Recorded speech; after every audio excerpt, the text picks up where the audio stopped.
Check. All right, there we go. Appreciate that, Andrew. I always have my mic muted before going live, and I would say 9 times out of 10 I forget to unmute it.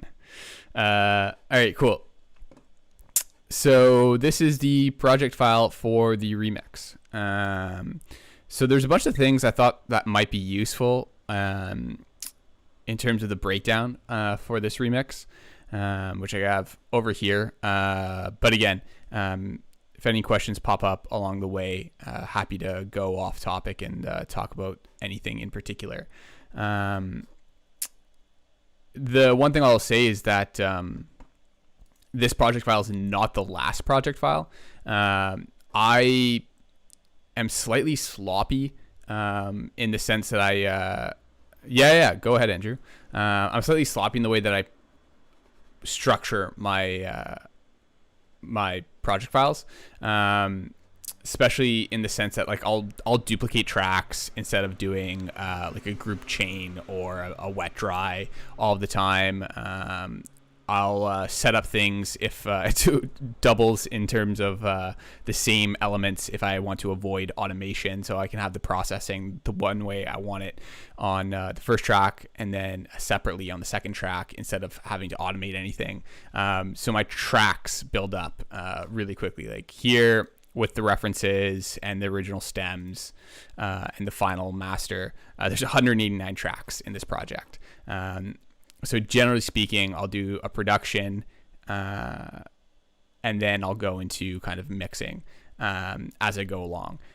So here you can see what's before the final mix.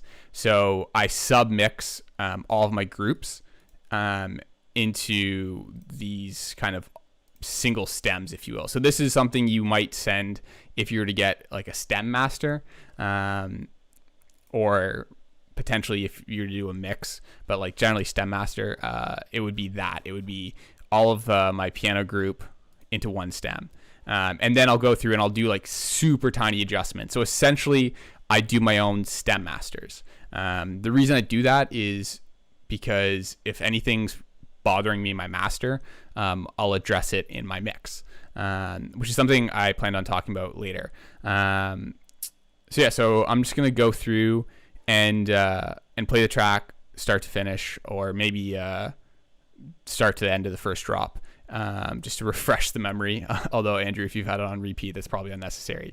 But yeah, so the one thing to say is this is the pre-master. Not that I do a ton of my mastering chain, so it's gonna be slightly different. But yeah, so this is the project we're working with today. The sky is so cold. And you can let me know how the levels are in terms of the balance between my voice and the music. I delete all, put thoughts on hold. I try to feel you, but you are gone. The fire's cold inside your soul. I feel the weight of what we were. I delete all, put thoughts on hold. I try to feel you.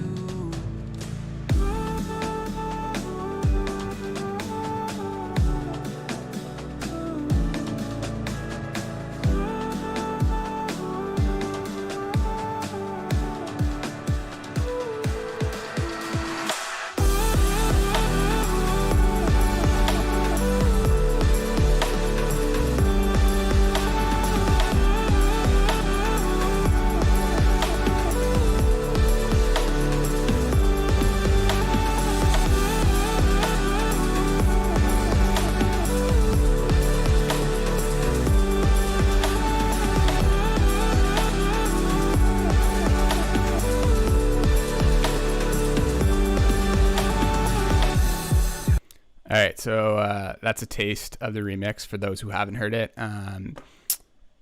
So in terms of the melody, honestly, that's just trial and error and kind of hearing things in my mind and then putting them on paper. I don't do anything in terms of theory or kind of analysis when I approach melodies. I would say melodies, generally speaking, are my weak point.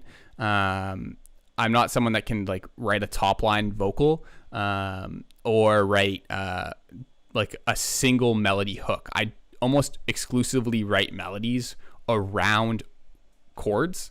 So I'll never just think of a melody, or very rarely will I just think of a melody. It's generally I have a chord progression on loop, and then in my mind I'll start to hear something, and I'll build on that. And a lot of that sometimes, I think for this one, what I ended up with was like essentially the first thing I wrote. But sometimes I'll have an idea and then completely scratch it, or I'll have that idea and I'll play around with it. Let me see if I can pull up the MIDI. So that would be in this. So yeah, so this is the melody. Oh, so another thing is, so in this track, there's actually kind of multiple counter melodies, if you will, versus the actual melody. So in the build, there's this melody.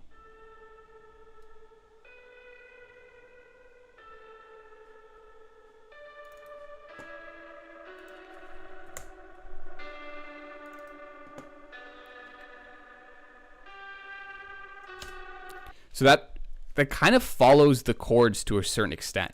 So again, just looking at the chords, yeah. So that's the idea. So here are just the piano.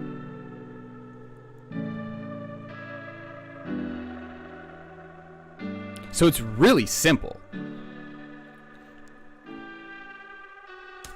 right? So there's nothing complicated, but when you have that as the background to the vocal, that's when it starts to play together a little bit more and sound more intricate.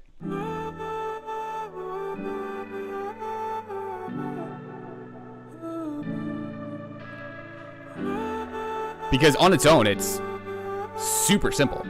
But in terms of coming up with that, yeah, that's just essentially I'll hear it and I'll try to put it on paper as fast as possible. Same thing goes with the drop melody, which is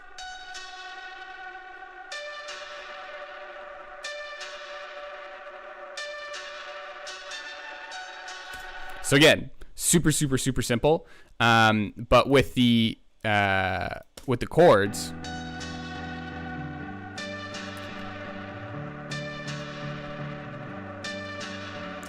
it's the rhythms. I think for myself, so my background originally is a drummer. So I started drumming when I was 10. I did the whole Miles Teller, Whiplash, like professional jazz band competition drumming thing. So for me, I think my melodies are really rhythmically based, rather than complex. I like to have a lot of like pedal notes, and kind of go from there. Another thing too is, so there's this one kind of passing tone in the chords. And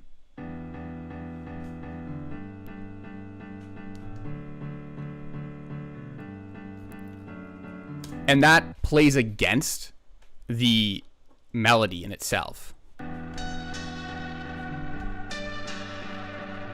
So that probably should be in the melody, in terms of what's up here, but it's not. So you hear it as part of the melody, even though it's not. And that's something else to be said about this, which can be interesting, is not necessarily having the melody in its entirety being played on the whatever's playing the melody, I guess, right? So here, one of the lead sounds in the melody for the drop is this kind of super distorted reverb piano, and then in the synths, there's this glide synth. I need to turn the synth off.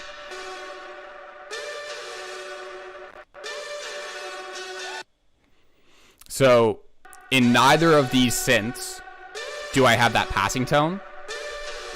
but in all of the, I think in all the chords, but yeah, but it's in all of the chords. So you kind of get that bounce. Or at least, I don't know, in my opinion, it gives it a bit of a bounce. So yeah, I wish I could speak more to the melody other than it's what I hear. And I think the other thing too is, it builds on itself, especially with the fact that the vocal chops are doing their own thing. You can see it when I was talking about how insane this project is. So the vocal chops down here.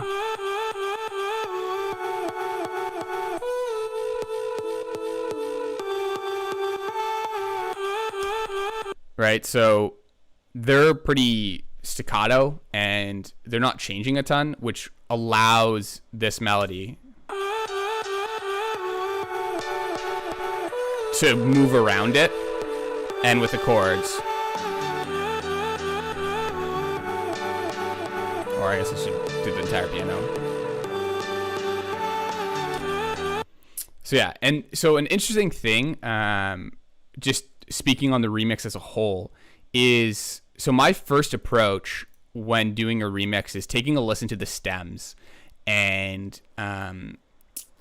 trying to decide what I like about the original, what I want to hold on to and what I want to move forward with. So for this remix, I only kept the vocal. Nothing against the original stems by any means, but they weren't anything that I felt I could take and either resample or anything that grabbed me in a unique way. To me, the real meat and potatoes of the original is the vocal. And so another thing I like to do is to try to take that and write more complex chords or different chords to it. So for example, so the original verse, it goes D, B, E with the passing tone, G. Right? I preferred the chords I wrote, which go, if I just solo the chords, what is it? I think it's B, so it's E, G, B, A, right? So staying in the same key, I think, yeah, it's in B minor. I'm not quick enough to know you mean the 1-4-5, you mean the scale degrees. But the chords are completely different. So that was my first step when approaching this, was to write some new chords that kind of gave it a more dark, somber vibe. The original itself is minor and a little dark. I wanted to kind of push it a little further. So ended up coming up with these chords.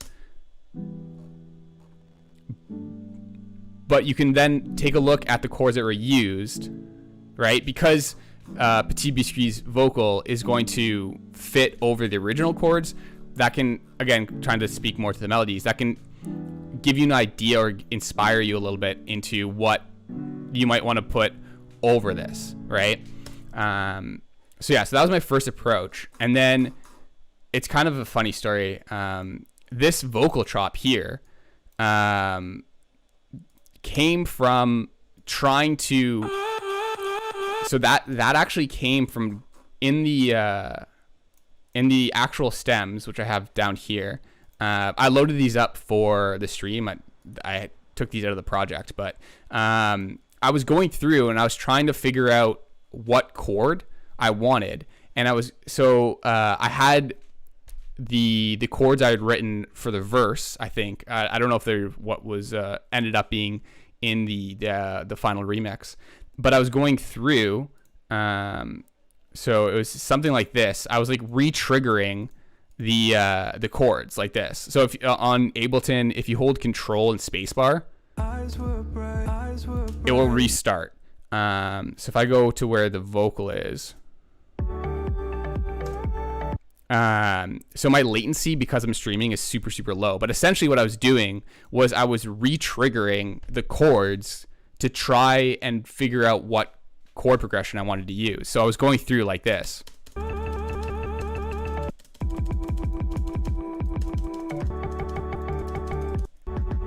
right? So I was doing that. And when I was doing that, I ended up coming up with literally this. I mean, minus the saturation, and there's a bit of a passing tone. Sorry, I'm overusing passing tone. I took some of the original just to smooth it out, so it wasn't consistently. You mean that attackiness, but.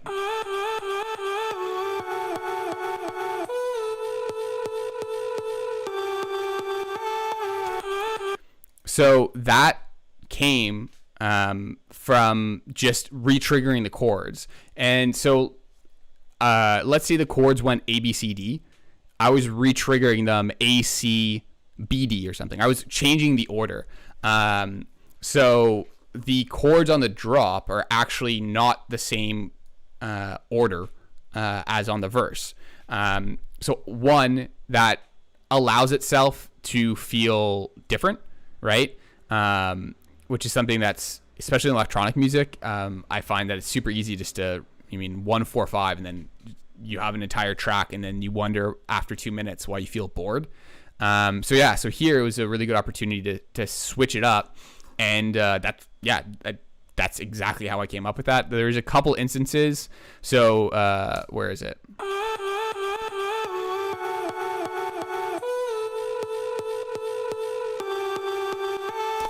So like that one right there, I like went back and I switched it out. But for the most part, it was just a happy accident, which is, I don't know, generally how I find I write half of what I write is just playing around and having these lucky moments where something clicks and it works.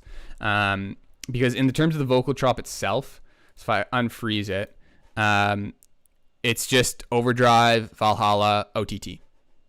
So if I turn everything off, I'm just going to take a second. It's just this.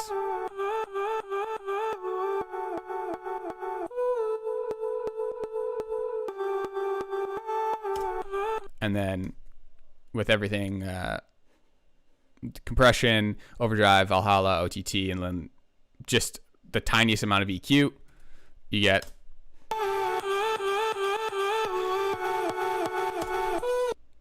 Yeah, so that's a vocal drop. While I'm here, in terms of vocals themselves, I didn't do much. There is a bit of extra sibilance. I'm super sensitive to sibilance that I wanted to take out of the main vocal.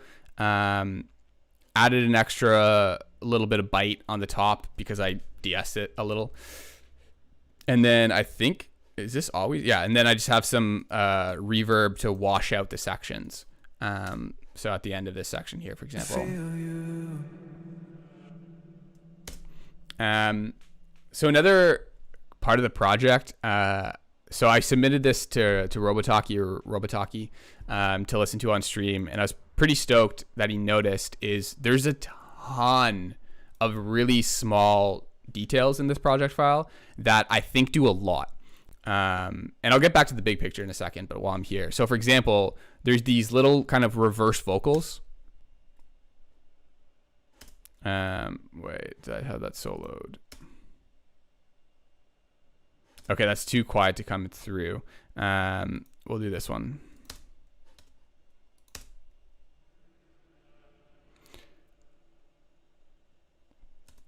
Yeah, okay. So I'll turn this up a ton so you can hear it.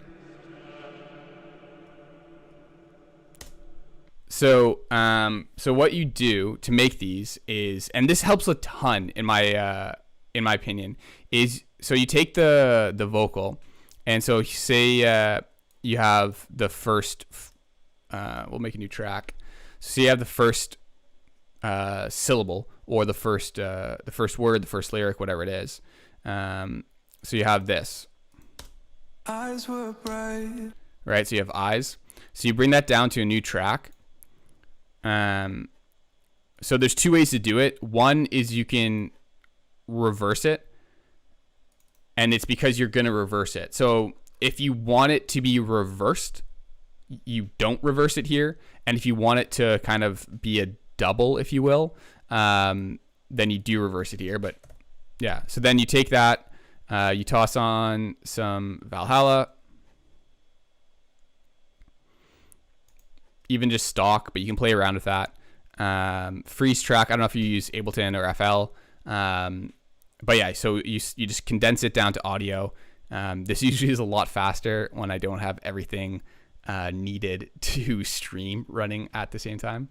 But yeah, you freeze it down to audio. And what that does is, so you have the first kind of syllable or sound or word, and then you have a long reverb tail. And then you're going to flatten it, and you're going to reverse everything. So including the reverb. So you flatten.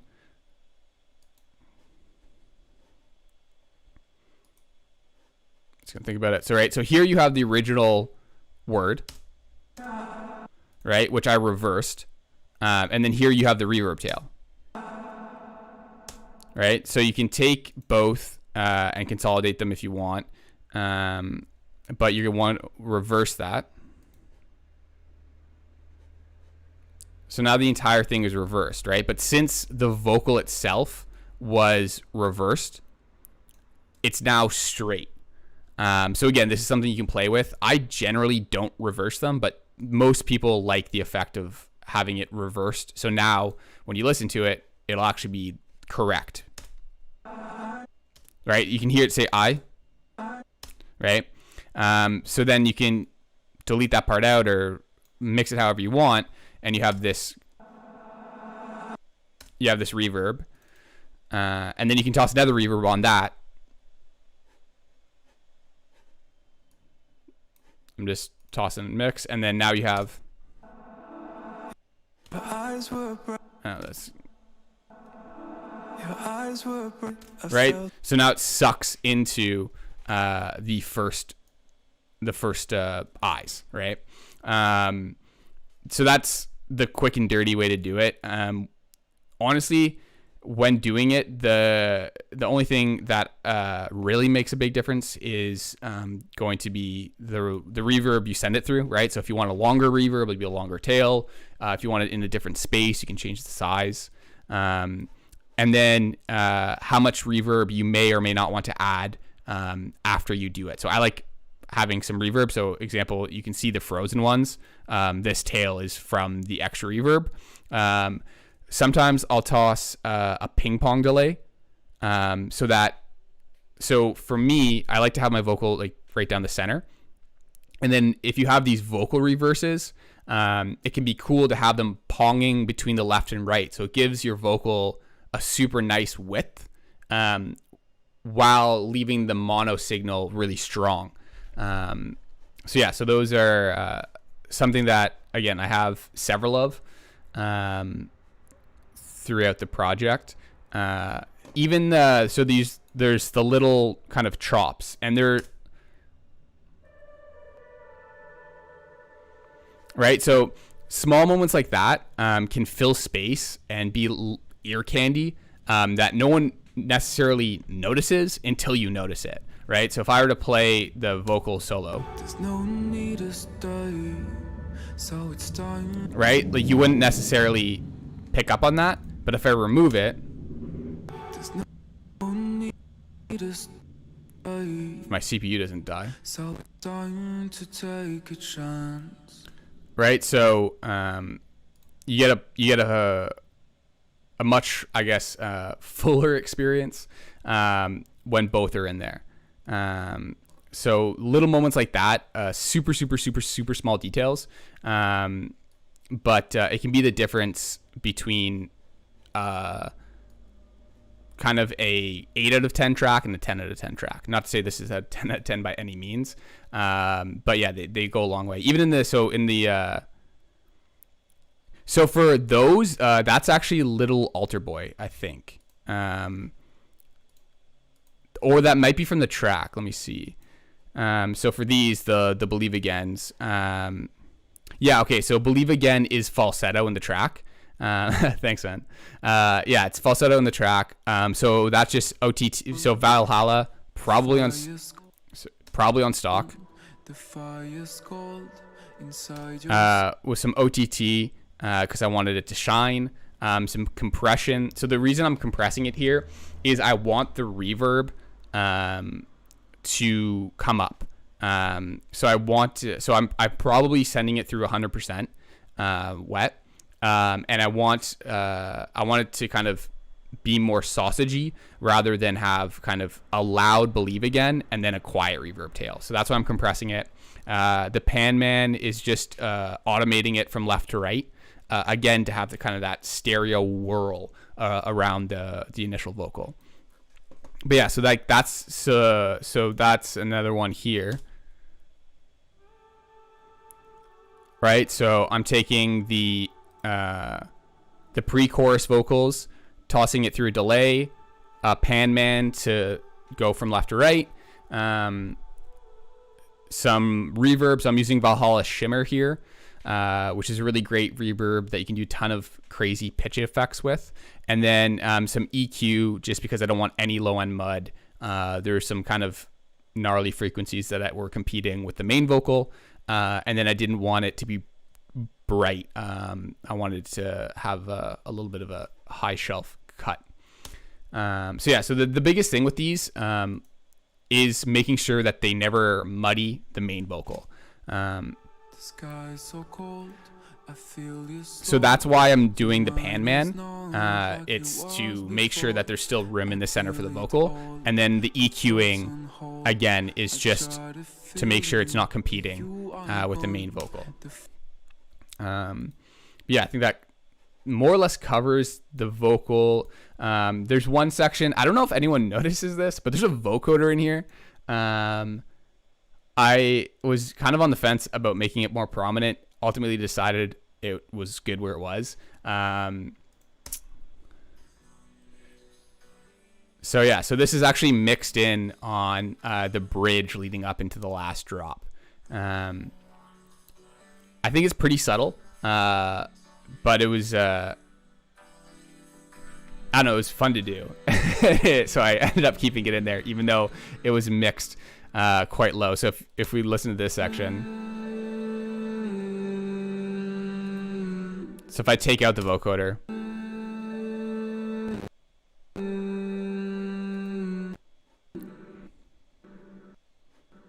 my CPU's dying.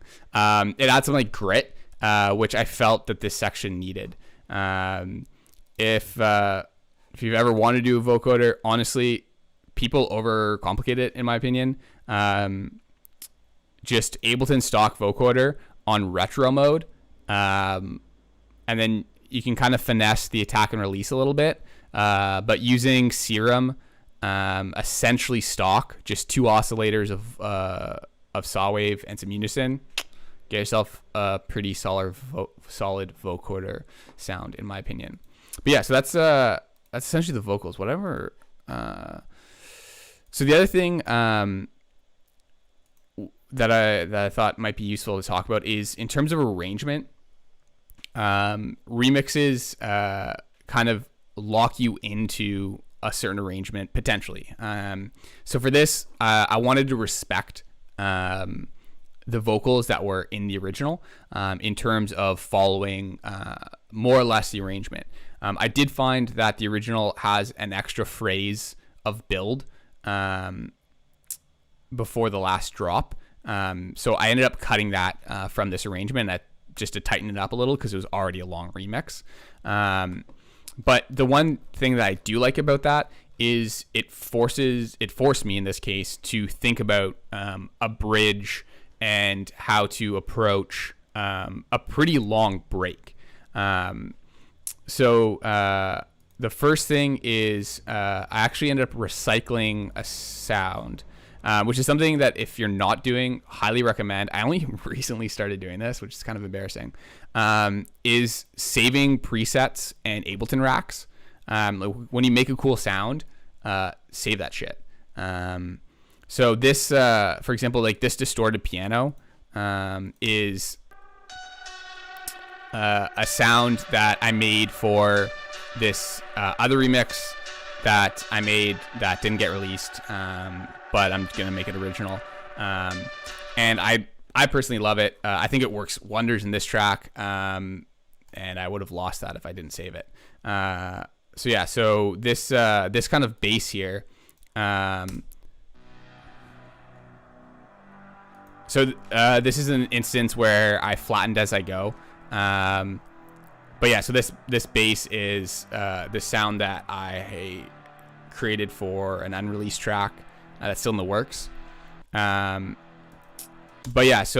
this bridge is somewhere where I knew it needed to breathe because obviously the drop is pretty heavy and busy, which is something that I admittedly need to work on in terms of scaling back how busy some of my productions end up being. So for the bridge, I knew I wanted to do something to let it breathe, and then I wanted to have this big build up. So part of that was kind of stripping it down to just that bass, and knowing that I wanted to have something that's super, super atmospheric. So kind of drowning that bass out in reverb and then just low passing to high passing. The other thing is the orchestral section, which I thought would be cool to dive into. BBC Orchestra from Spitfire. If you ever need orchestral samples of any sorts, it's free. You have to do an online survey, and they send it to you in within 2 weeks, and it's incredible. So this is the BBC Orchestra stuff. Hold on, let me just take out anything that I don't need. Yeah, so Spitfire has the labs. So Spitfire Audio is Spitfire Labs, if you aren't aware. And then they also do a recently dropped 2 months ago, I think, BBC, which is, so it's a different player than the labs, but it's still free. And it sounds awesome in my opinion.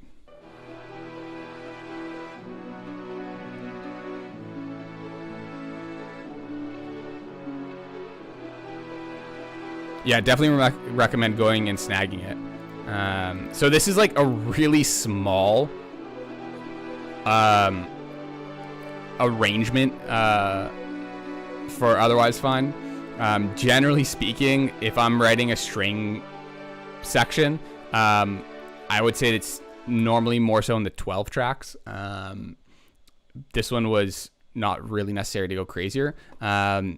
But yeah, so a lot of times, again, kind of going back to the initial melodies question, is doing this, I'll find myself playing with different lead lines for example. So usually I'll split the violins across a violin, a viola, a second violin, or something like that.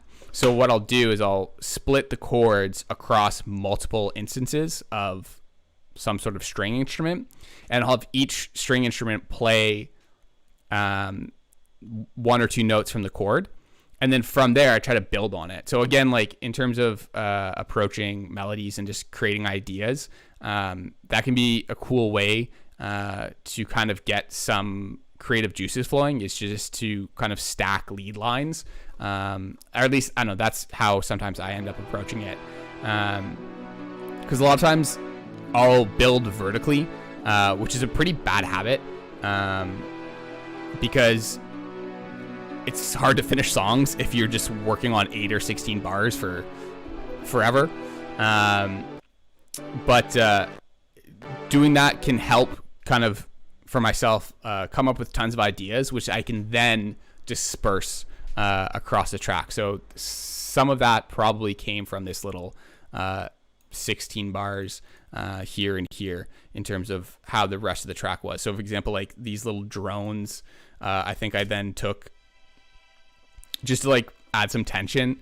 I think those then ended up somewhere in the synths. Yeah, so I have a synth drone that provides tension. So again, just kind of looking to fill the frequency space a little bit, and then and add again tension and movement across the track. In terms of the synths are all super simple. Just some like straight up diva patches. Or I'll cover the drop in a second. So yeah, so this is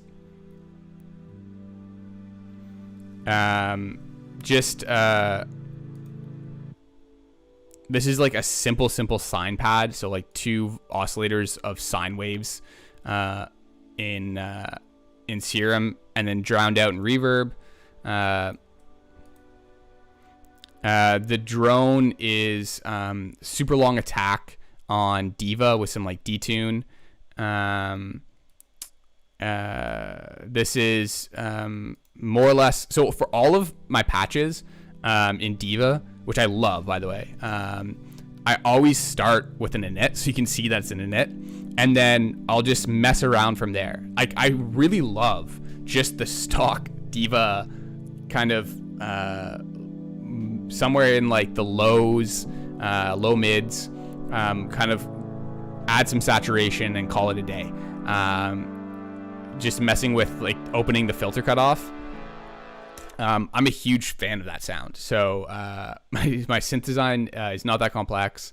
And then this is a trick I guess I like, which is I have this one patch, and I call it Rufus because there's a really great tutorial from Synth Hacker, I think, on how to make the inner bloom from Rufus to Soul synth.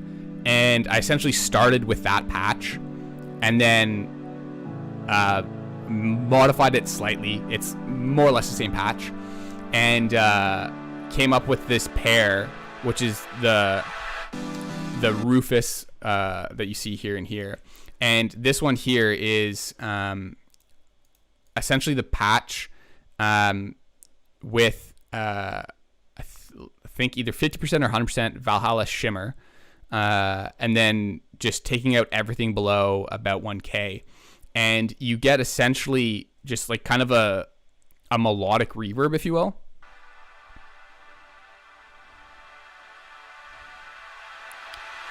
And then what you can do is you can take a utility and you can automate the utility, so you essentially can create a riser, but the riser is still playing the chords. So with like the diva, for example, the diva is where, so with the sine pad and the diva,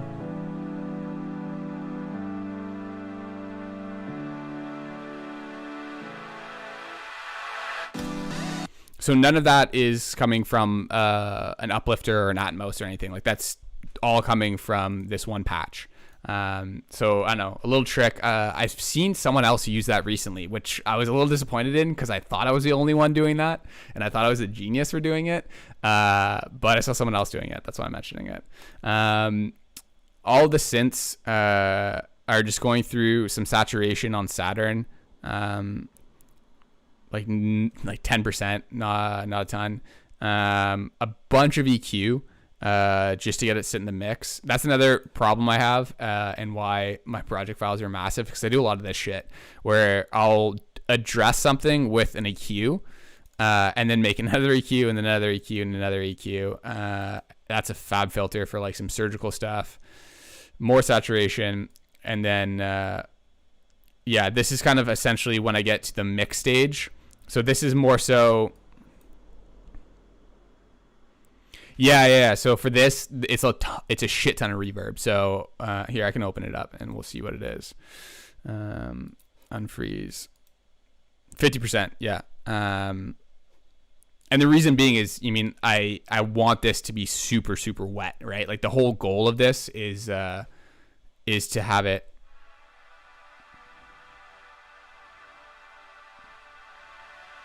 And then I'm also automating it to come back down, right? So there's no reverb tail to worry about. And then here, it's essentially acting as my white noise in the drop. So it's providing that kind of crispy high end. The drop itself, so it's that kind of Rufus Soul, which is kind of like a warbly warm synth with the air Then I have a stack of 3 super saws. So I have the super saws panned hard LCR. So 1 hard right, 1 hard left, and 1 center. So the center super saw is more, it's not mono, but it's more mono. And the goal of that is to have like a really crispy center signal. So tons of saturation. What is that? Yeah, Saturn, then some light EQ. And then on the right and the left, it's super detuned, tons of noise. The noise is different. Otherwise, it would just essentially be... So it's the same patch with some slight variations in the detune and then different noise oscillators in serum in order to get the width. And then EQ'd slightly differently again. So I'm doing the same EQing, but doing it twice so that I'm getting some differences. Again, just to increase the kind of stereo-ness of it. So combined with the center, that's my super saw stack. It's not the best super saw stack by any means, but it works for me. And then I got the Diva. That for this case is providing most of the balls of the synths. So essentially, and then what I've done is I've panned each of the synths slightly. So the stack, the super saw stack, is LCR, hard left, hard right, center. And then I have the Diva and the Rufus, 20 left and 20 right. The goal with that is to create the stereo width from panning, rather than try to make it wider with, say, wider or ozone imager or anything after the fact. On top of the synths, I felt that it needed some high end. So there's this, just a drone. Again, I really like pedal notes. I really like drones, just to provide tension.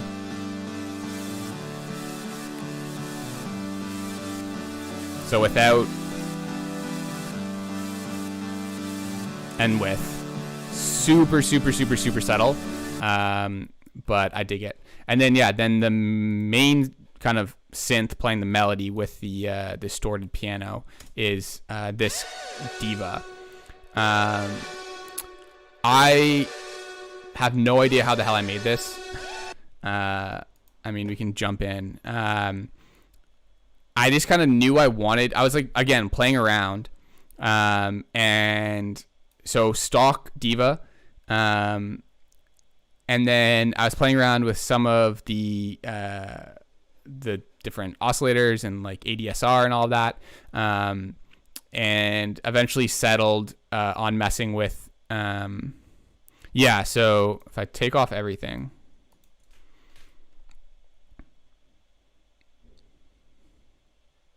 this is what it sounds like. So a lot is happening in Diva. So most of it is coming from the tuning section of Diva, and coming from the glide. Honestly, again, was just messing around and kind of, so I had the melody already written on the piano, and in my head, I was like, oh, it'd be cool if it like had some glide. So I was just messing around and arrived here. I wish I could say how I arrived here other than just dicking around, and it sounded cool. This is without... Okay, so the effects in Diva are doing a ton. By default, like the reverb and chorus is on whenever I have Diva. And then I probably just messed around with the settings of the chorus and the plate reverb. Messing around with the size of a plate reverb is really, really cool. in my opinion, especially like over time. But yeah, so that's the sound coming out of Diva. And then there's some delay, some compression, again, a pan man. This is something that, to be honest, I'm still on the fence about. I like how it pans left to right. Right? It's going around. But in the context of the drop, I really should have panned it left to counter the distort piano. So the distort piano is with it. Sorry.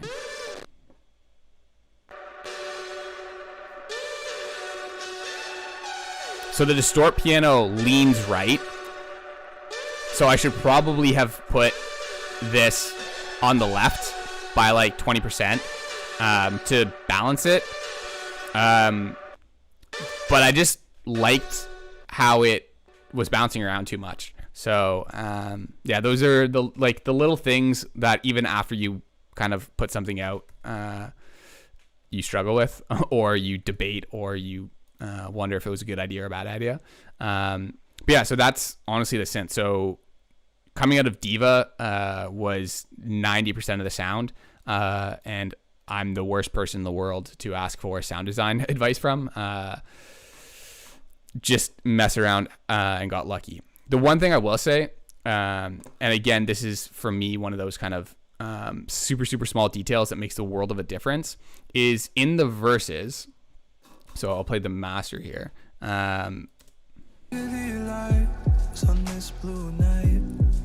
There's moments like right there that are from that synth patch, which I resampled. So I took the drop, duplicated it, freeze, flatten, and then I have these kind of small moments throughout the verse where I hint at that synth from the drop. So coming up. And honestly, in my opinion, so let me just see if I have my routings all correct. So yeah, so I want that. So yeah, so in my opinion, without that,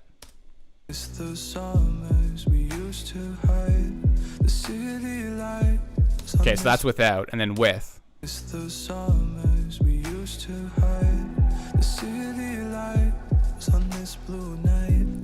kind of like the tiniest little ear candy that to me was kind of one of the final pieces of the puzzle when looking at this at the verse. The verses in particular were a bit of a challenge to approach because I knew I wanted to have another build and have that moment, and I didn't really know how to bridge the drop to that without cutting down to essentially nothing, but then building that back up and having small details. So that was something that personally felt helped a ton with kind of just like the finishing touches on the track. So yeah, so it's literally just resampled, and then there's a filter envelope that's slowly opening up, and then a ton of reverb and delay. So yeah, so I think that's the entirety of the synths. Yeah, that's all of the synths right there. In terms of the piano, like I said, the chords were just a matter of going through and playing with chords until I found something I liked that was different than the original. One small thing that's not really apparent in this remix, but in a lot of otherwise fine tracks, I'll generally toss in a reverse, so I'll exaggerate it.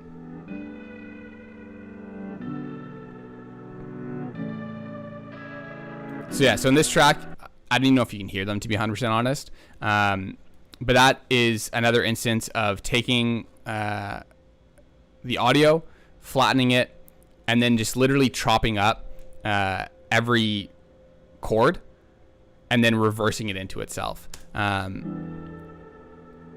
So I don't know, You can kind of hear it, probably not in the context of the entirety mix, but in other tracks, otherwise fine tracks, that's something that I think does a ton to...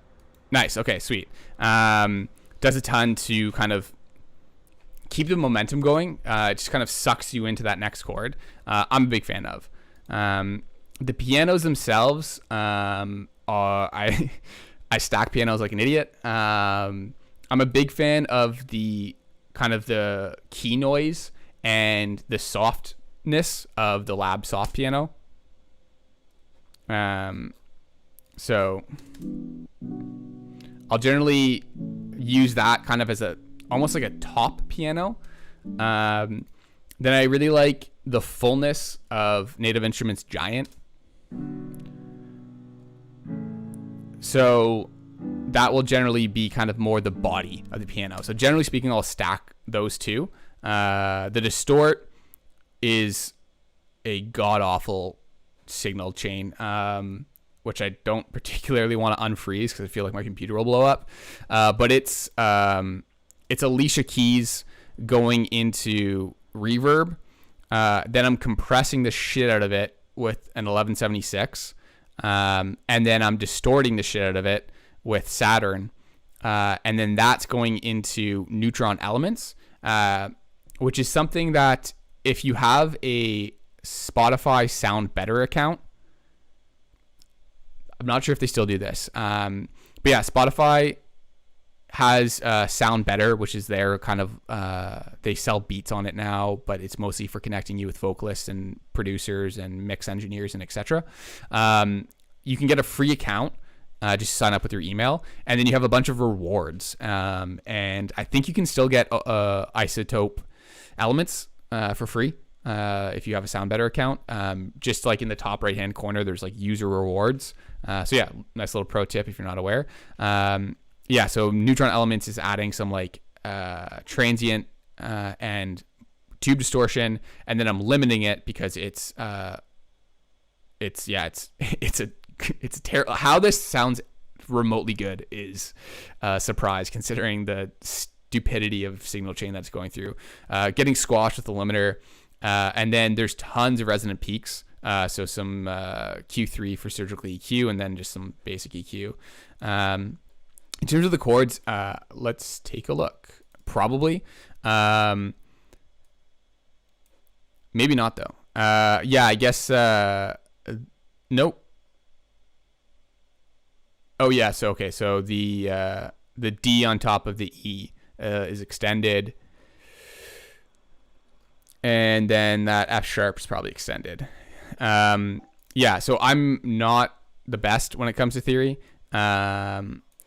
I generally just kind of go by feel. So for example, like, so here,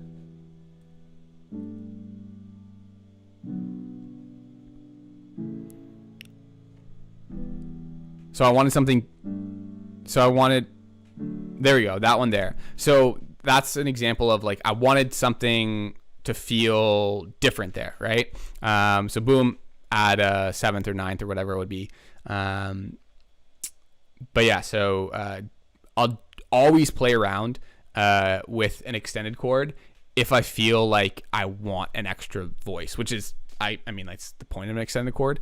But yeah, so not by any means a music theory pro, but I do generally play around with them. And in this case, yeah, it's there. I think there may be another case of that on the bridge. So the bridge is a different progression.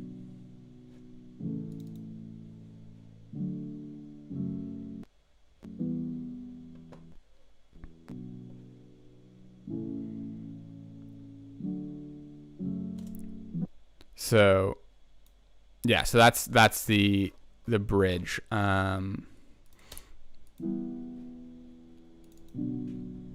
It's pretty common for, well, I think it's always the case that a bridge will be a different progression. Hence why it's a bridge. I could be wrong there though.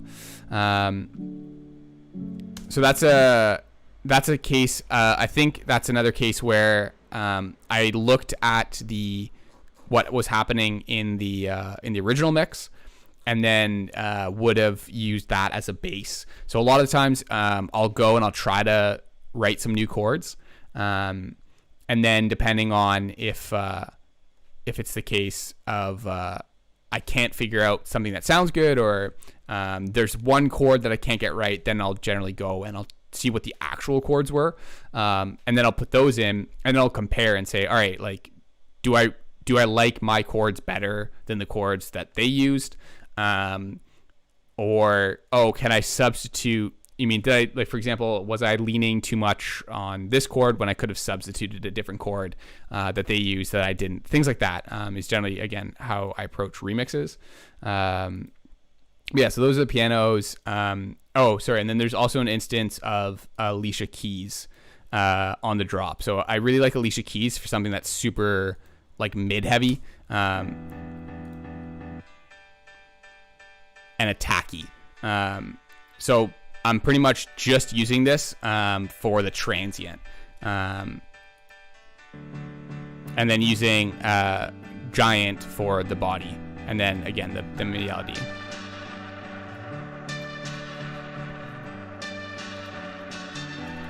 So that's the piano. What else is in this project? Something else that's always in all my projects is I'll generally have some sort of kind of foley and noise. And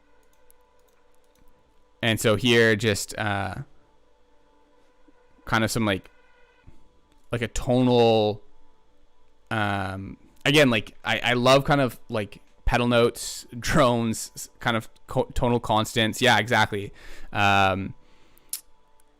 Very shout out to Adam, shout out Kyle. You mean things that are kind of carry the bed, having a musical soundscape, if you will.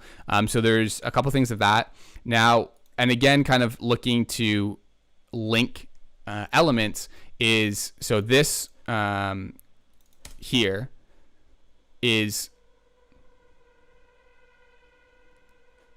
the distortion piano. So what I did is I took the distortion piano and I took the first note. Then you turn it on. Or I forget what note I played, but I played a note, right? And I cut the note just so that I'm getting the reverb, and then I just reversed it into itself. So you kind of get a nice little atmospheric swell that, again, has the right pitch to it. I don't know if I ended up switching it to follow the chord. So it switches pitch there. I just turned it up in case you're wondering why it's jumped up in volume. So you have it the right pitch, and it fits well texturally with the track. So at the very, very end of the track, going into the outro, you hear that reverb right here. So you can hear that fade out. And yeah, small details like that, again, can like really help the cohesivity of the track. And then also something that I like about them is they can become your own sound, right? Like that's like, this isn't anything someone has on Splice, right? I mean, it doesn't sound much different than anything that you'd find on Splice, but yeah, that's 100% original to this production. Not to say that I care, because I love Splice, as I have these samples up massively on the screen. But yeah, it's kind of nice to be able to slowly build some sort of sonic signature, if you will.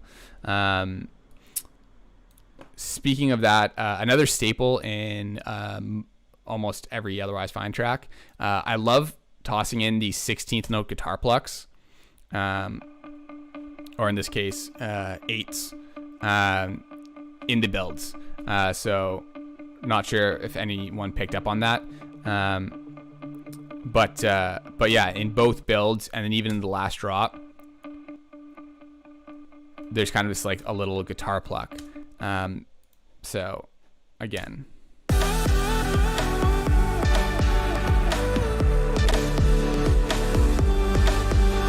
like super low in the mix.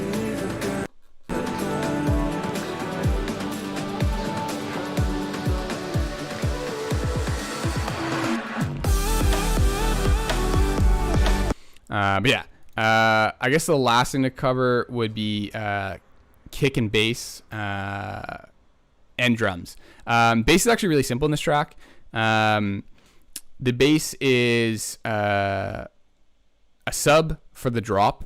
I always do a separate sub. The sub is literally just a sine wave, and then kind of cutting it off at like 100 or 110 depending on the track.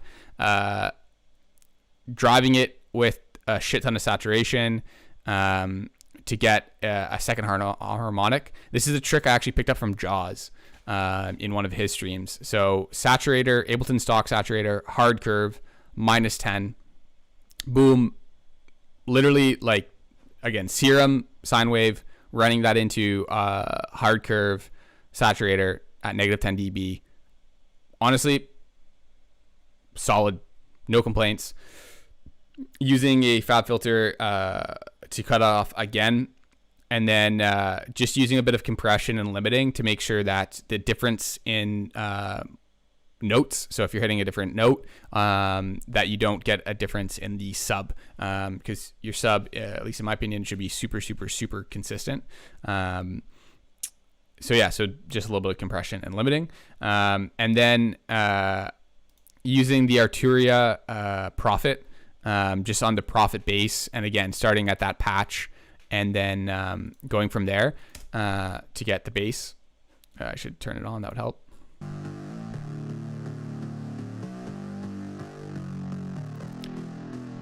And I think for saturation, I'm probably doing, yeah, so I wanted to saturate everything kind of below 500, those kind of like low mids, to get it super crunchy. So that's providing kind of, yeah, so do I have it here? Where's the Prophet? Where is it? I may have deleted it. So Arturia has a really good, so like all of my favorite plugins are like vintage analog synth emulations. So Arturia has a really dope Prophet emulator. So running that for the bass. And then one thing I like to do whenever I'm using the Arturia stuff in particular, I don't know why, is I like to move the cutoff in real time.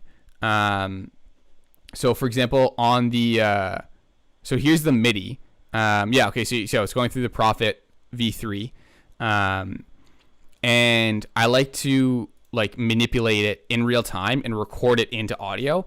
I don't know why. I don't do that with almost anything except for the cutoff of the whenever I'm playing a bass with a Prophet and doing the cutoff, just because I like to get these kind of micro shifts that like I would never have the patience to actually automate. So I can find that I'll just take a pass at it, maybe take 2 passes at it, in order to kind of get, so I'll do it here because you'll actually hear it.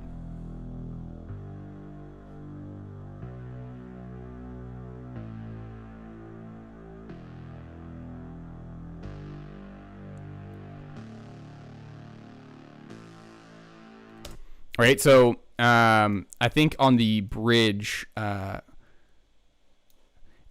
there's, so here I'm literally like playing with the cutoff, and then probably maybe a little bit like the attack release, and so you can, I'm talking, but right here you can hear go back down.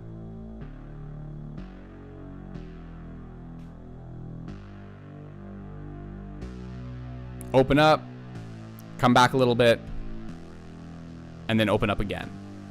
So yeah, so I don't know.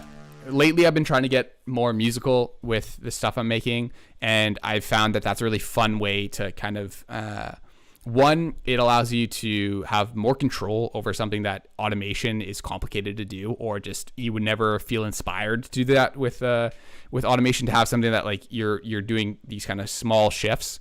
So the opening back and forth, in and out. So I'm doing it. So I have it MIDI mapped to a keyboard that I have somewhere on the other side of the room. And I'm just doing that, and I'm recording the audio. So here, this channel is called MIDI, and I'm recording the audio from MIDI directly onto here.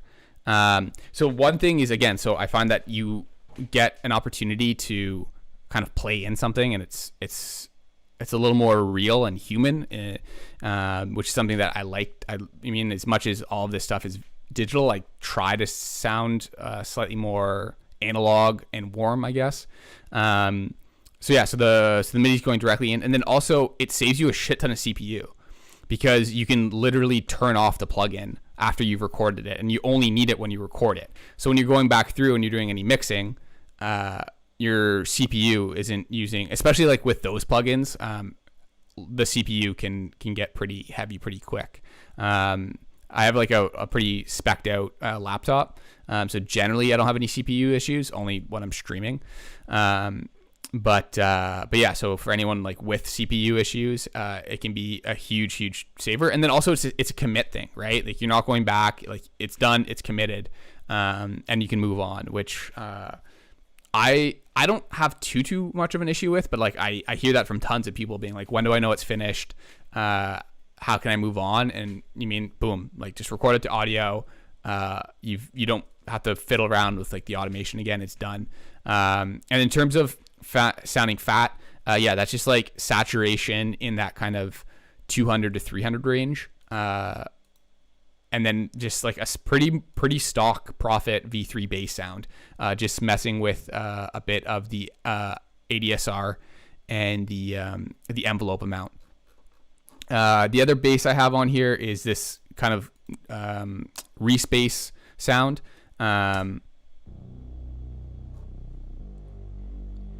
So am I not processing this at all? That's a joke.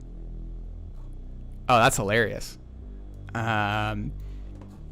This is a great example of, if it sounds good, it sounds good. Did I maybe process this in a later? Okay, I may have done something to this in a later mix session.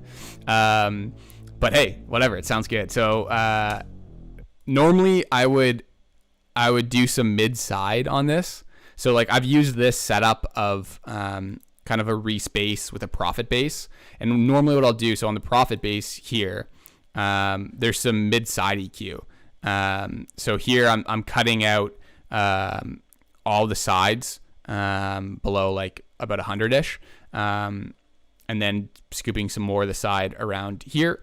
In a later project, I may have done some more just to make these sit together, and then I'll have the respace kind of sit on the sides a little bit, because the respace in itself is a pretty wide sound. It's got like a nice gritty rumble to it, but I wanted the body to come from the Prophet. So by using mid-side, you can have the Prophet sit in the middle, which is where the bass should sit. And then you still kind of get some nice warmth and stereo from the respace. And because you're doing it with mid-side and you have two separate basses, normally it allows you a little bit more control. Although clearly, in at least this project file, I'm doing nothing. So yeah, so that's the bass. On the drop itself, just kind of like 16th notes, or not 16th notes, following the chord patterns, with a bit of a more aggressive patch. Sorry, same patch, but in terms of the cutoff frequency being open, and probably again like playing with the ADSR compared to. But it's just the Prophet V3 on Prophet bass, and then the sub. The sub is the sub. Biggest comment I could probably say for mixing the bass itself. is you're fighting the mud. So here again, like doing some mid-side on some weird peak resonances in the sides, especially kind of in this frequency range. I know I want that information coming more from the synths than the bass. Yeah, so this is the, sorry, I should be more clear. So this is the bass bus. So the bass bus is going through some Pro Q3. So I don't need anything over 12K, right? Especially like the bass patches. So if I do this, right? Just like getting rid of a little bit of like the high end noise that I don't need, and it's just muddying up my mix. And then kind of getting rid of a tad bit of muddiness. I'm on 12 dB, so if I go to 3 dB, so a couple dB of muddiness from these kind of resonant frequencies, and then cutting off anything below 18. The reason I'm doing that is just to make room in the master. So you don't need anything below 18 hertz. I don't know. I've seen so much conflicting information. If anyone has any like definitive answer of whether or not you should be cutting below 18 hertz, or like 20 or 22 or whatever it may be for the track, would love to hear it. Because yeah, I've heard from very good people that you should be doing it, and then from some other mastering engineers, they like explicitly say never like shelf your bass. So I don't know. I do, but it's probably doing absolutely nothing. Who knows?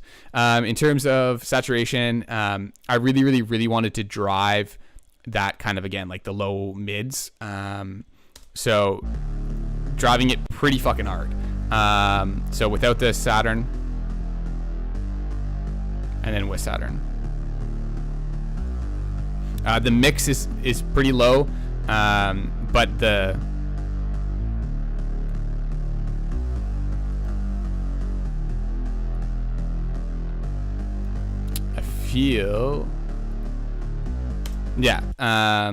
so that's the Saturn. And then again, in terms of the EQ, so I guess I can do this. So this is without the processing. That would probably be more helpful. So whatever I just un-EQ'd is a super gnarly resonant frequency. All right, so yeah, so that's the bass. So the first thing when I hear this, again, like listening back now, is, yeah, okay, I don't need all that high-end information. Now, so something that I have a really bad habit of doing, and I've been trying to do less of, is mixing things aggressively in solo. So generally my approach to mixing is I'll mix in buses and do slight adjustments, and then I'll listen to it in context with the elements that I think are relevant, and then do more adjustments, and then I'll listen to it in the context of the entire mix, and then try to like finesse it from there. So for here, I mean, I know for a fact I'm not going to need that information, but it's not really relevant to do that without listening to it in context of the synths. But you mean, yeah, I don't need all of that. So doing the shelf, and then some of these gnarly kind of mid to high, low mid frequencies. This probably is solely, yeah, that would be something I would have done to make it fit with the synths, because again, like on solo, you don't even hear a difference. What is this Pro Q3 doing? So yeah, there's kind of that mid frequency that's like ringing a little bit. That's annoying. So just trying to get rid of that by a couple dB. And again, still, there's these kind of ringing frequencies in those low mids that are just like kind of like the resonant peaks that I'm just trying to control a little bit. Then so the auto filter stuff is just arrangement, kind of builds, drop, whatever. What is this one doing? So again, kind of getting rid of a lot of these grungy resonant peaks. And then this one in particular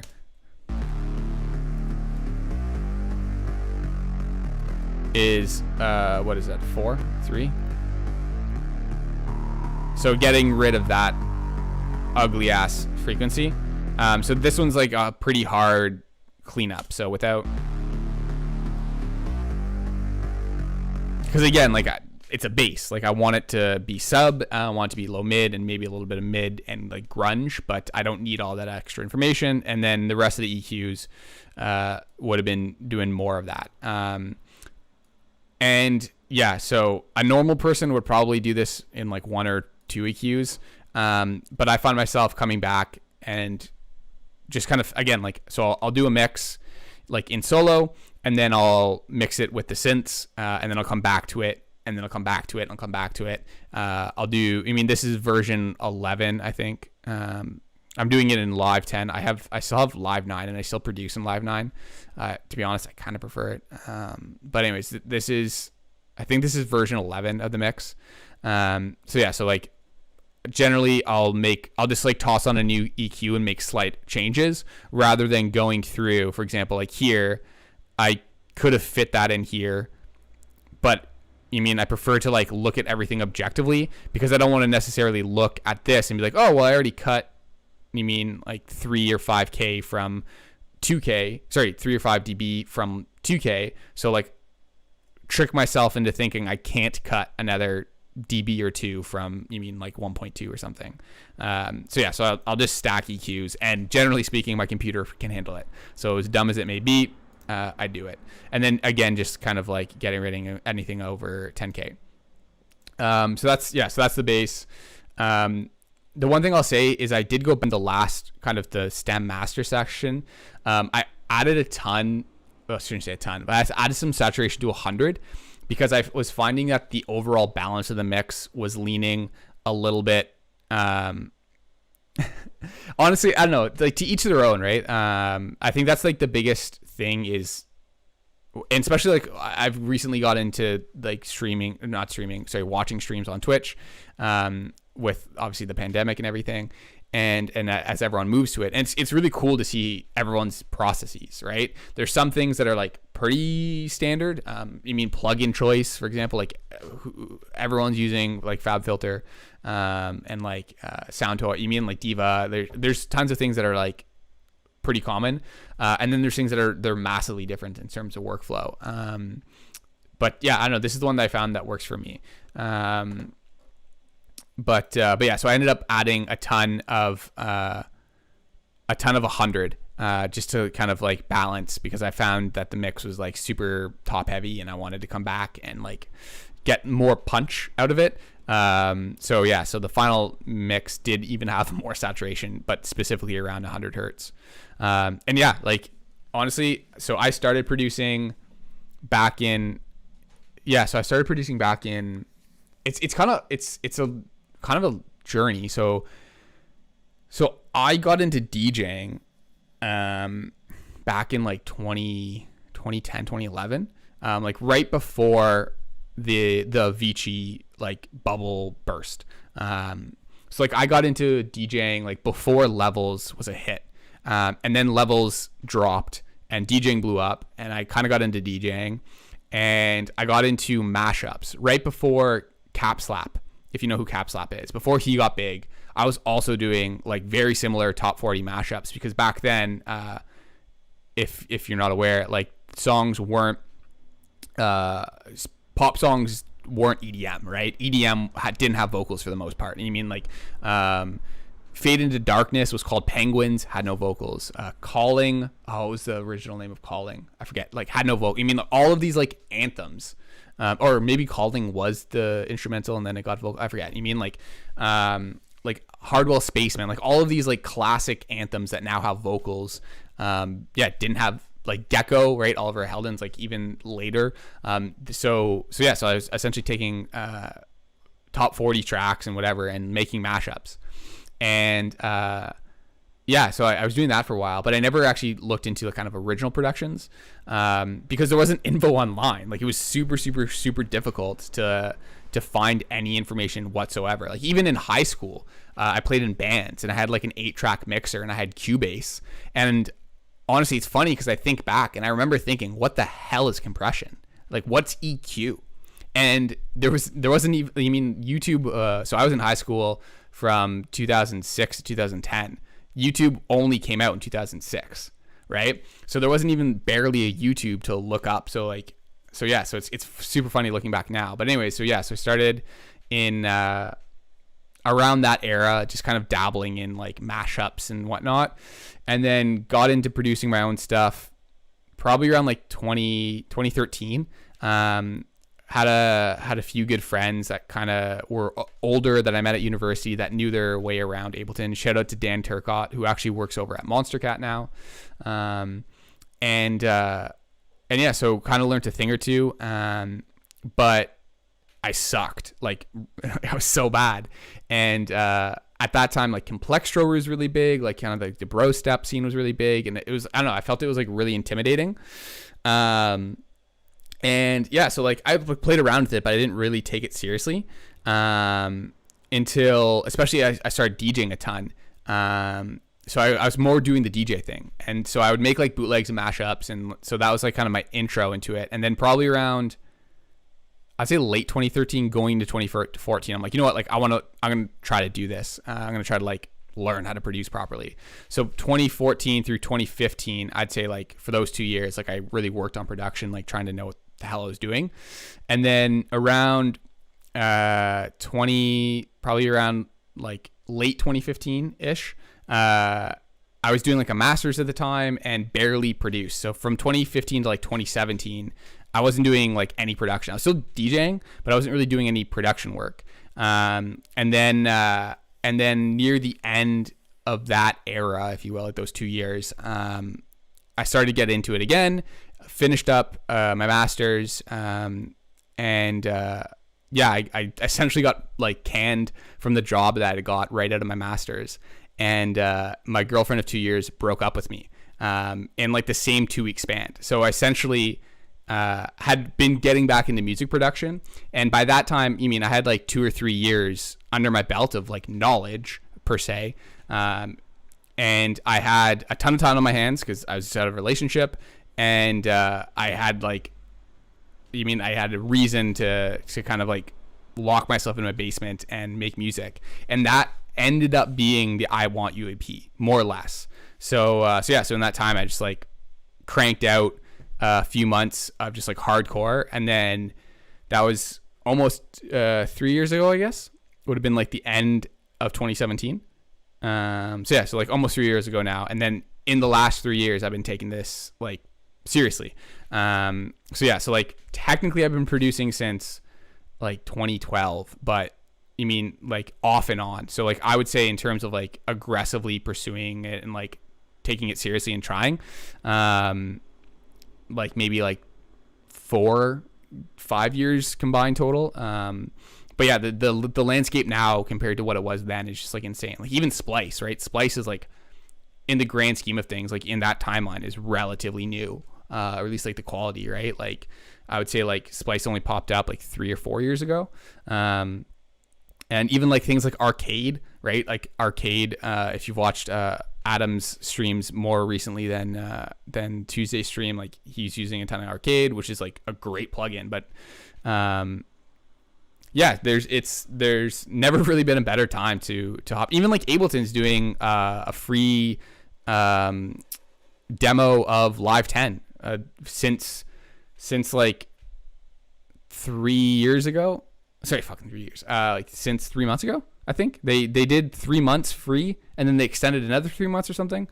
So they essentially have done like 6 months of like fully functional suite version of Live 10. So yeah. Also, speaking of Arcade, there's 3 free months in Sound Better. Yeah, so if you don't have a Sound Better account and you're currently paying for Arcade, you can go and get 3 free months with Sound Better. Also, for the record, like I'm not sponsored by any means. I just think it's a great deal. But yeah, so I would say like my productions in the last 2 years have kind of been exponentially increasing, or at least I hope they have. Some of the stuff on the I Want You AP, like as much as I still love it, it's messy. So always trying to get better and work on it. Speaking of which, the last thing in this breakdown, because I got to sign off soon, is the drums. I appreciate that, man. Yeah. If you want to check out the back catalog, that'd be great. The EP, the EP is a little, I'd say the EP is a little rough. It is an EP. But yeah, I kicked off the project with an EP and then have been going from there. But yeah, man, would love any support on Spotify, Apple Music, SoundCloud, whatever streaming choice you have. That's that'd be awesome. All right, I'm gonna break down these drums real quick and then I should probably sign off. It's getting late where I'm streaming from. Nice, appreciate that, man. So the drums in the track, tons going on. The main drums on the drop, actually, and this is another little tip, is from a different project. So a lot of times I'll go and just kind of write random stuff and try to keep that in the back of my mind. And then, so for this, I needed some drums because I was trying to like get out this idea as quickly as possible once I kind of started getting in that flow state. And I had these drums already loaded up from a project I was working on. So I literally just dragged in the drums and I went from there. The drums themselves, it's kind of like there's a backbeat to it. So what is that? So yeah, so it's this backbeat. There's some like foley lead-ins. So just kind of like random foley that I cut on the snare and then have a fade just to kind of lead into it. Similar with the reverses.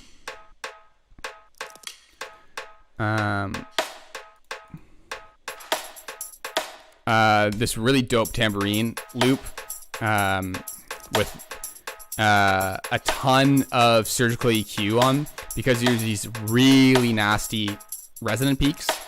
I almost bought Soothe just to deal with this tambourine. I need to, but yeah, like that is just awful. So there's a ton of that on this, and then even on the drum bus, I'm still adding some kind of surgical EQ to deal with those. Then I had this little TR 909 loop that comes in on the second half. What is that? That's another hat loop. Yeah. Again, this is like, to be honest, a pretty bad habit I have of just kind of stacking drums and it getting messy. But just a clap. And then the toms.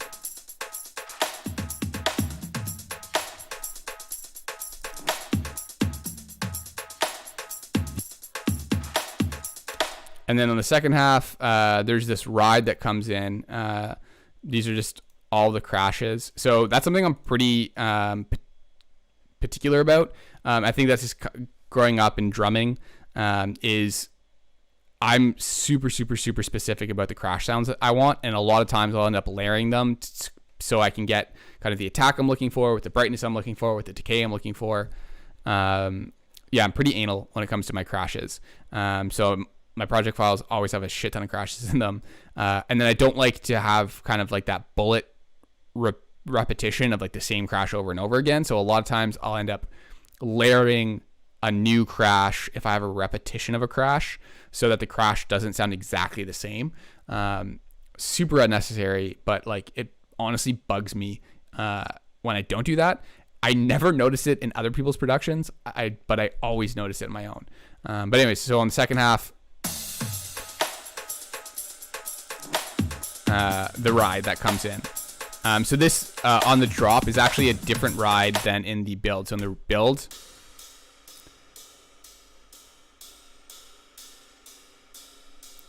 it's definitely a more real ride, but I wanted that ride to really cut through the mix. So I stacked just like a one-shot ride to really get the transients to come through. So yeah, that's essentially the entirety of the drums on the drop.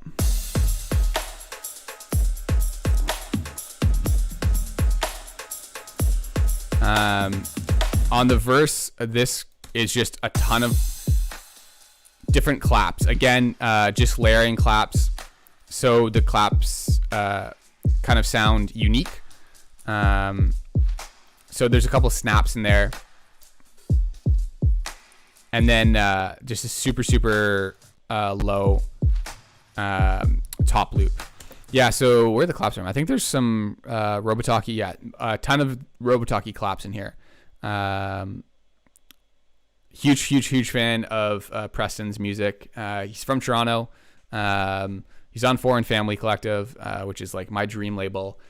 So yes, shout out Robotalkie. His pack is available on Splice.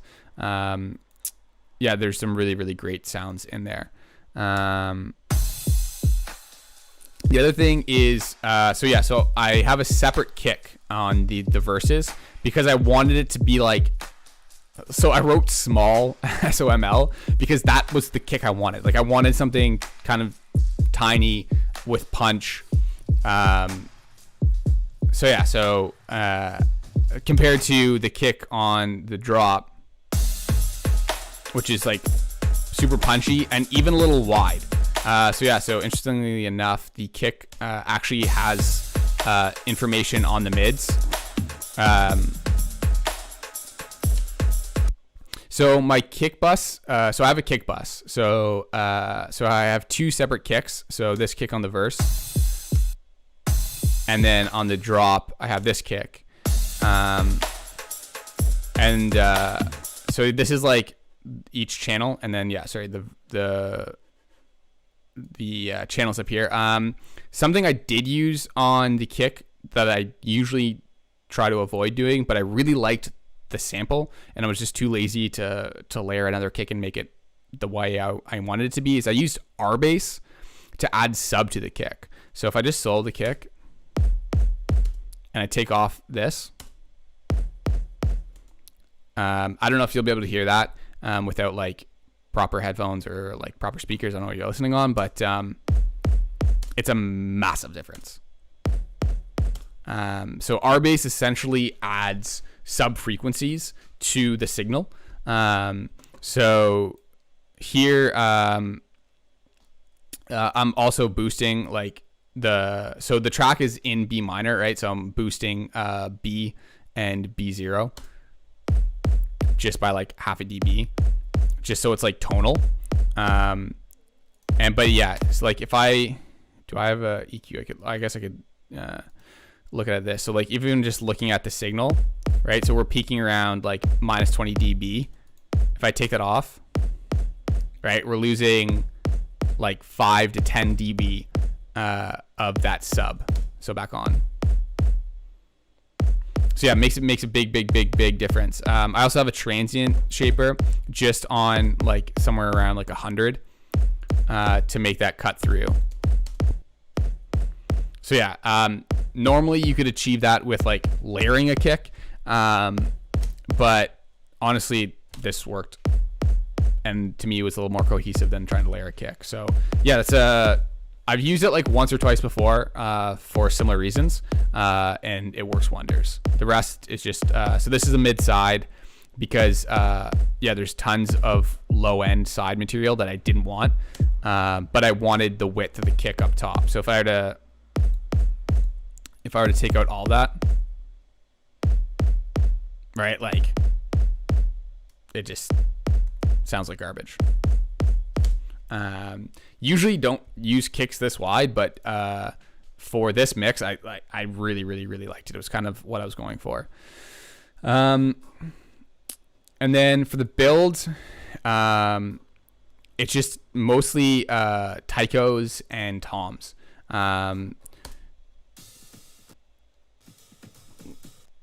Let's see what's actually, yeah, that'll handle.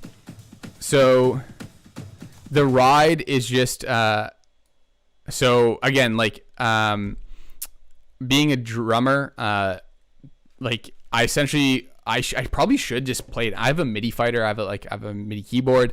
I never play this shit in. I always just go and like tap in like on my desk what I want it to be, and then I'll go through and I'll actually like program the drums. So this is a ride loop from like a Sun Holo pack, and I essentially have gone through and like figured out where I want the hits to happen, and then I've chosen different rides to make them sound unique. So instead of, again, like it just being like the same note over and over and over again, you get the variety of a real loop, like a real ride being played, but with the pattern that I want. Because if I were to unfreeze this and drag this over here and just drag this out. So this was the original loop.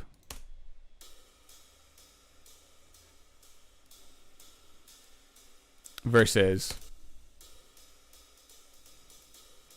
right? So you get the sense that it's real, but with something a little more funky than just eighth notes. Same thing for a lot of the tom stuff. Just the right? So just taking a loop, finding, in this case it was just like looping one section over, but to get that this ride is not doing anything, and then so these are just some taiko loops again. So this one's like straight up from the Cashmere pack, that just build.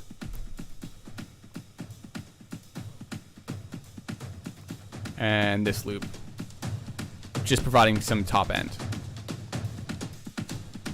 And then, I don't know if I actually brought that in. My idea here was to, like, again, try to like incorporate some of the sounds that come later into the build. So yeah, that doesn't really filter in. So those are the taikos. And then the snares that come in, it's a similar situation of just, okay, so here I have, so one of the loops, right, of a marching.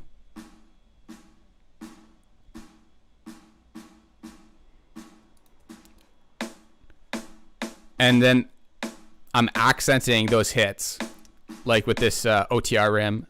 Shout out OTR. Probably one of my favorite producers. If you don't know OTR, definitely check them out. And then so with that, so it's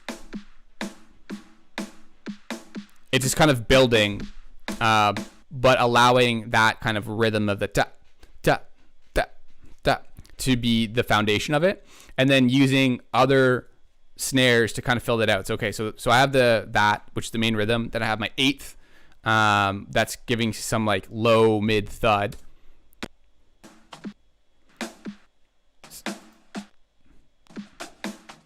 So then I have this kind of ikali or ikali, more marching snare that's kind of making it sound a little more real, but it's still lacking like the movement, right? Because this is the last section of the build before the drop, so I need something on the 16ths. So adding in the 16ths, and then that ride on top of it all. So that is all going on top of some toms, which are carrying over from before, a top loop,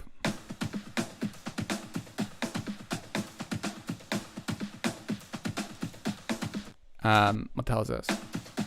Oh yeah. So those are just like this little like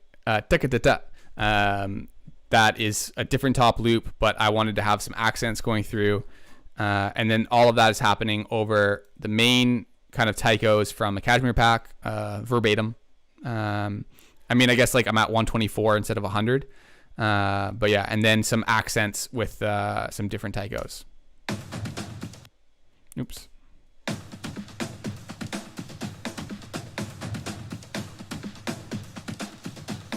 And then the tambourine that kind of glues it together.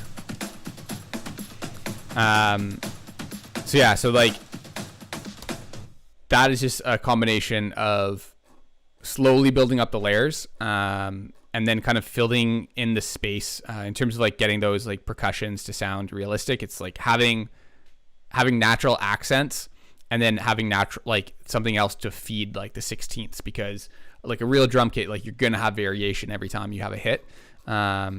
So kind of stacking things like this, it allows you to have different sounds filling out different, I guess, stickings, which is way more realistic. You know, like the sound you're going to get from a snare doing kind of 16ths is going to be totally different than the sound you're going to get from doing 8ths.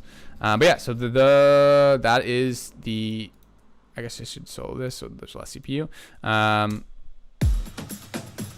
With that kind of the kick hitting to keep the pulse going is the drums and the drop. Oh, the one thing I'll point out for the drums is that insane fill, which is probably my favorite part of this entire track. So that fill is just being absolutely annihilated with Camel Crusher and saturation. So this is no processing and overdrive. I don't know why I did this. Again, this is probably just like in the moment, was messing around, but yeah, so, oh, sorry, I'm not, I'm soloed on the wrong thing. I'm soloed on my bounce, not on this. So yeah, so this is like just cut from a random beat or like a random fill, like what is the entirety of the sample. So okay, so that's just the sample as it is, and it wasn't cutting through the mix, and I really wanted to have this moment where like that hits, because it felt like a really, like I really like the fill, like the tonk, if you will, of that tom, and then kind of like the kick almost like sucks that back, and like I don't know, I really love this fill, but it wasn't cutting through, and for whatever reason I decided that it would be a good idea. I just distorted the living shit out of it, and honestly, like at the end of the build, sorry, I should probably actually like solo the drums with the kick. So coming at the end of the build,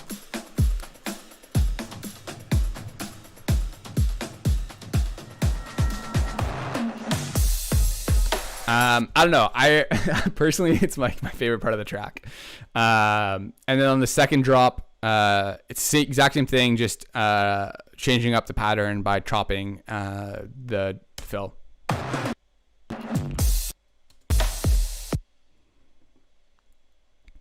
Yeah, so there's a ton happening, kind of to prep for the fill. So a lot of it is, so there's a little build here that's just kind of like, sorry, I probably should have done that on, right? Just like a ticka, right? There's that. The drums themselves follow a kind of like a triplet, like a da right before the hit. So the drums are going, and then there's, right, and that follows the kick. So the kick is building.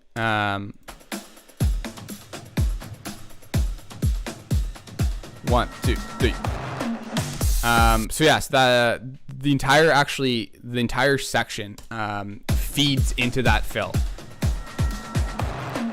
And then on the second one, it's actually slightly different. So the first one, it's fill. Whereas here, it's there's like a da-da-da.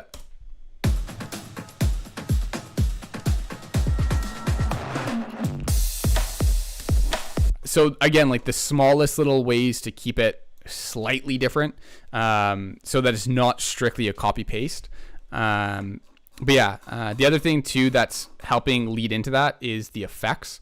So this is another reason why my project files are so big. So normal people might have like a few impacts and risers. I have like somewhere in the vicinity of like 42. Yeah. It's an issue. Again, I don't like having sounds feel repeated, and I like moments to flow naturally into each other.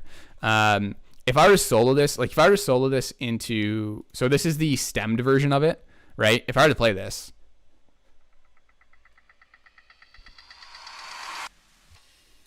that sounds like one riser. You mean like if I play this? Like, sorry, I'll turn it up. Right, that sounds just like one effect. But yeah, I know I'm super particular about effects and having things feel like they gel. I mean, like, it doesn't go noticed by 90% of people, but I think, again, for the people that does go noticed by, it's appreciated. Like, again, like on the Robotalkie or Robotic Eye stream, he mentioned how like he felt like everything flowed together, which I was like pretty stoked on. But yeah, my effects are stupid and unnecessary, but going into that drop, so if I had to play the effects on their own, they cut out. So there's like tons, like all the effects, or most of the effects. So most of the effects cut right before the drop. Sorry, right before that fill. And then there's a few that carry over or that start. So for example, this one right here starts where the fill starts. Like, not that, again, you can probably hear that since it's so quiet. But yeah, so most of the effects go right up into the fill. I should probably just alt click this. Yeah, shortcut, if you don't know, alt click when you're closing something closes everything. Super useful, especially when you have stupid project files that are massive like mine. But yeah, so if I solo the drums and the effects, oops. Like, you can even see in the effects, right? Like, everything, there's some latency. So, but yeah, so that's where the fill is. So like all the effects more or less build up to that. And that was, again, just to really have that fill like cut through. That's why the fill is, again, like squashed the way it is. It's just because I really wanted that to be a moment. But yeah, so I think that's about it. The only other thing, I guess, in terms of the drums, yeah, just running them through some decapitator with some like modest saturation. Did a decent amount of parallel compression on this, 25% at like, what was it? Probably like 5 dBs of reduction.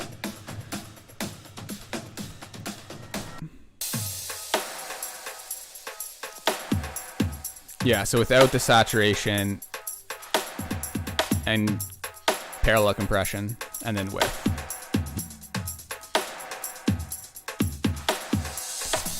And then some soft clipping at the end with the glue compressor. And other than that, just like some EQ. Most of the EQ, again, was to kind of control some of the fighting with the vocal and the synths, and then give it some kind of punch in the low end and some clarity in the high end. But yeah, is there anything else I wanted to hit on? If you have any questions, definitely let me know. I think that's more or less it. Okay, I'll hit on that. Synth, sound design, arrangement, chords, approaching remix, his vocals, orchestra, BBC, kick bass, playing things live, effects, the details, mixing, mastering. Okay, I'm going to mention one more thing about the mix. I'm going to answer that question, and I'm going to sign off.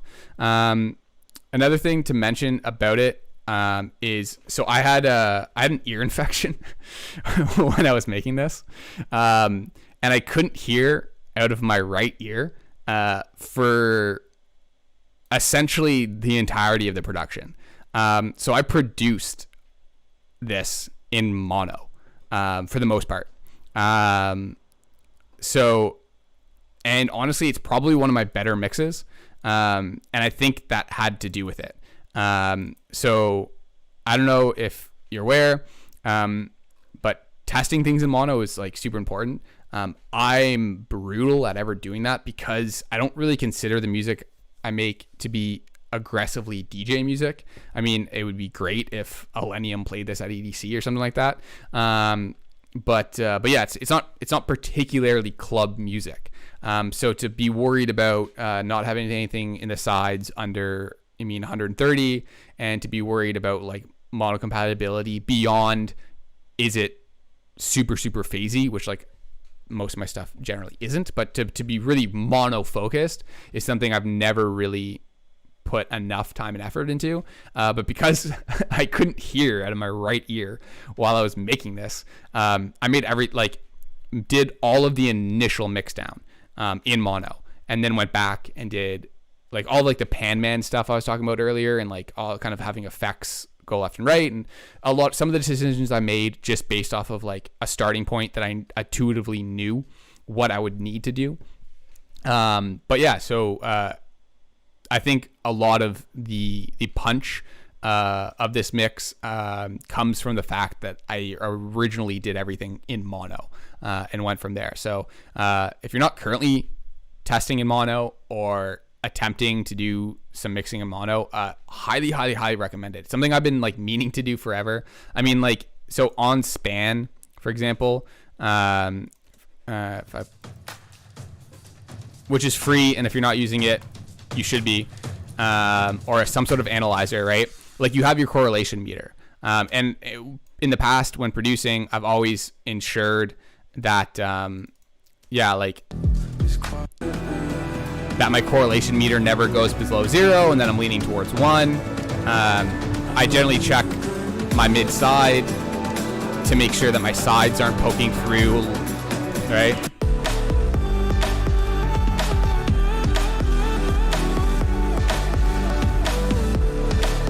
So yeah, so like generally I'm checking all these things, but this is the first time where I actually like produced something with a mono focus.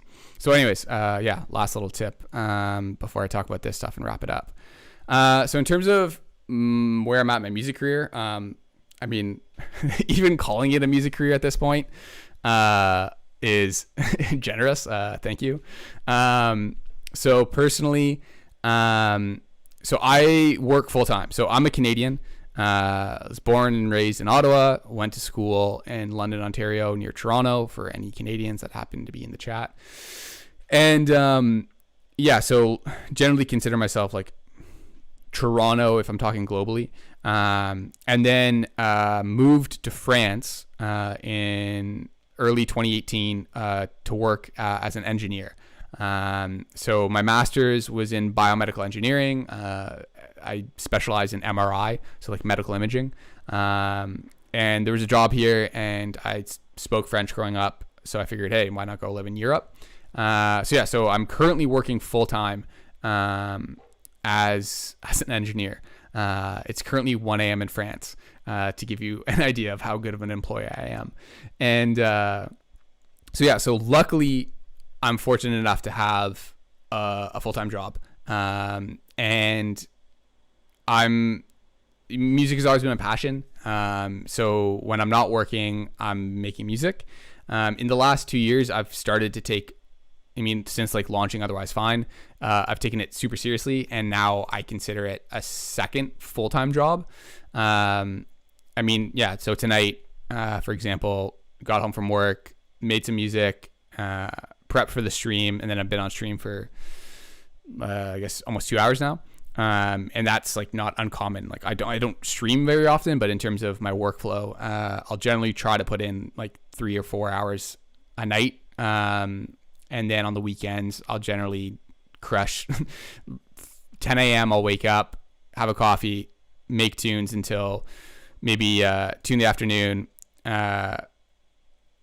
go for a walk, go to the gym, take a break, come back, and then I'll work until 2 a.m., something like that, and then repeat on Sunday. So, and then even in terms of during the week, like, not so much anymore, but I used to try to do the whole like social media hustle. And I actually wrote a post on Reddit, if you happen to be on Reddit, that was like it was up there in terms of like all-time posts on We Are the Music Makers. That was outlining my life of how I'm trying to do both. So I don't know. I've never really considered going full-time in music, because it's always been a passion. I have a lot of friends who are either who have made it, or who are like currently in that phase where they're about to make it. So I went to university with Loud Luxury, for example. Like, so Andrew and Joe are acquaintances of mine. So Joe is like buddies with Jake, who's the other guy that you see in like the graphics and stuff, who does all the graphics and stuff.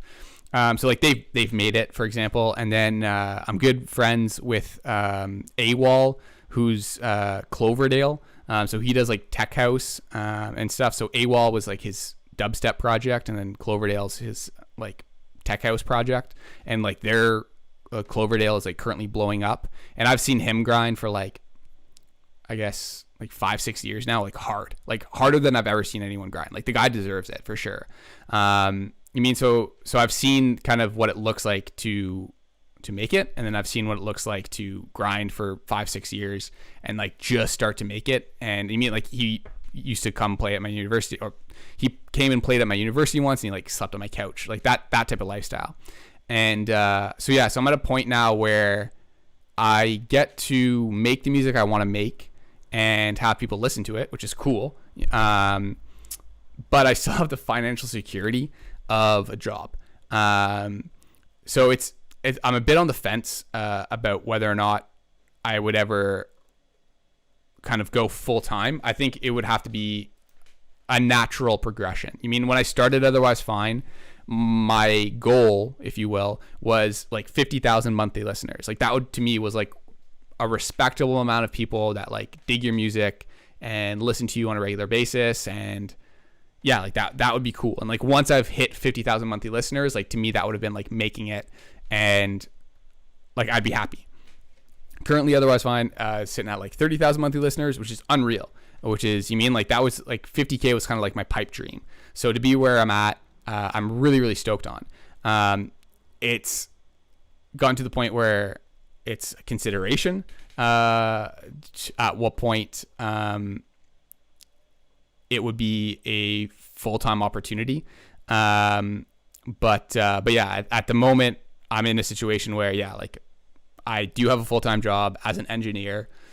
So I'm 28 as well. So like, I'm on the older side of the scene, if you will. So yeah, I think in order to go full time, it would have to be a logical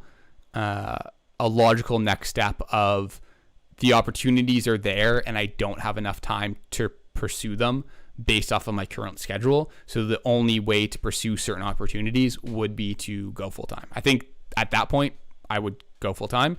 But until then, personally, I'm in a spot where, I can almost have my cake and eat it too. I mean, it sucks sometimes to grind both things. And I mean, like, I've definitely had multiple periods in the last 2 years of my life where like I've been super, super, super burnt out because I'm working so hard at two different things. But I mean, like, I consider myself fortunate, especially now.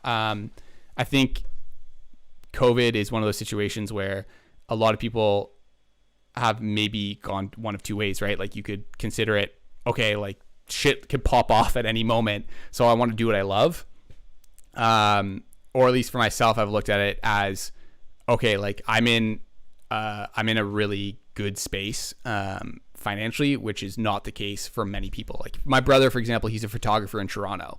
Like he's screwed. Like he has no income, and probably won't have income for a while. You mean? So I consider myself fortunate to be able to be okay, and then to be able to support my brother if he needs it. You mean?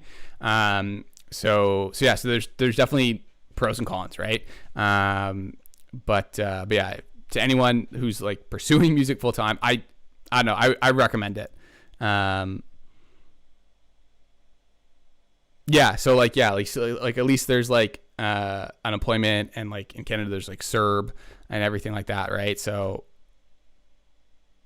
yeah, so that's the other thing too. It's especially in the last like bit, it's given a lot of people like time. You mean like I don't feel guilty as much in the last 5 months or so to sit in my apartment for 12 hours on a Saturday and make music, right? Whereas for the last year and a half, I was doing that because I wanted to work towards making better music and growing otherwise fine. Whereas now I can do it because it's the socially respectable thing to do.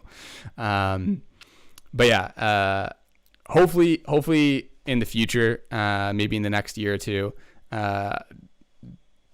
otherwise fine, we'll grow to a point where the only logical option would be to quit my job and go on tour with the Foreign Family Collective or something like that. That's definitely the dream. But at the moment, definitely keeping the job and the security. But anyways, it is getting late here. If there's any more questions about the project, feel free to let me know and I'll cover them quickly. But if not, I think I'm gonna sign off.